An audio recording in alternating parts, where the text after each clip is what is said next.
நான் கனமற்று தனித்து விடப்பட்டவளாய் காணப்படுகிறேன். தேவன் ஒரு பெருக்கத்தை கொடுத்து என்னை ஆசீர்வதிக்க மாட்டாரா என்று சிந்தனையோடு இருக்கும் ஆத்மாவே, இன்று கர்த்தர் உங்களுக்கு சொல்லுவது ஏசாயா 43:4. நீ என் பார்வைக்கு அருமையானபடியினால் கனம் பெற்றாய்.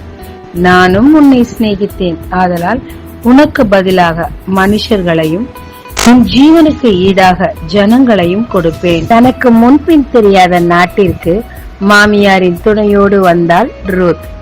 தன் ஜனங்களை விட்டு வந்தபடியினால் புதிய ஜனங்கள் அவர்களை ஏற்றுக்கொள்வார்களா என்ற எண்ணம் இருந்திருக்கலாம்.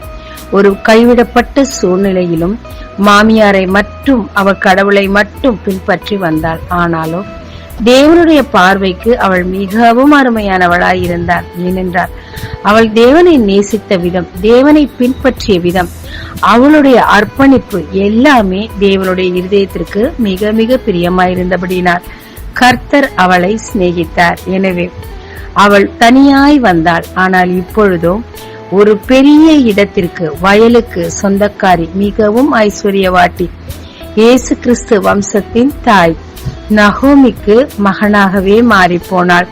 இவ்வளவு ஜனங்களும் அவளை பாக்கியவதி என்று போற்றினார்கள்.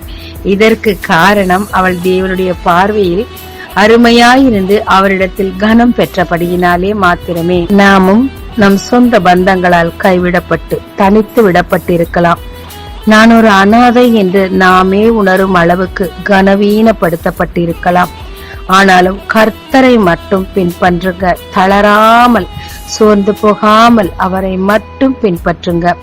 ஏற்ற நேரத்தில் ஜன திரட்சி உள்ளவர்களாய் உங்களை மாற்றி, அநேகருக்கு உங்களை ஆசீர்வாதமாய் மாற்றி உங்களையும் தேவன் கனம் பண்ணுவார். ஏனென்றால் தேவனுடைய பிரியம் உங்கள் மேல் இருக்கிறது. ஜெபிக்கலாமாங்க.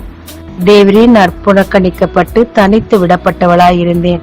ஆனால் நீர் மட்டுமே என் துணை என்று உம்மை நம்பி இருந்தேன் ஐயா.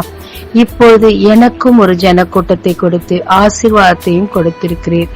அதற்காக உமக்கு நன்றி. அநேகருக்கு ஆசீர்வாதமாயிருக்க எனக்கு உதவும். இயேசு மூலம் பிதாவே, ஆமென். இயேசு கிறிஸ்துவின் நாமத்தில் இந்த நாளில் உங்களை ஆசீர்வதிக்கும் ஜீசஸ் விஷன்.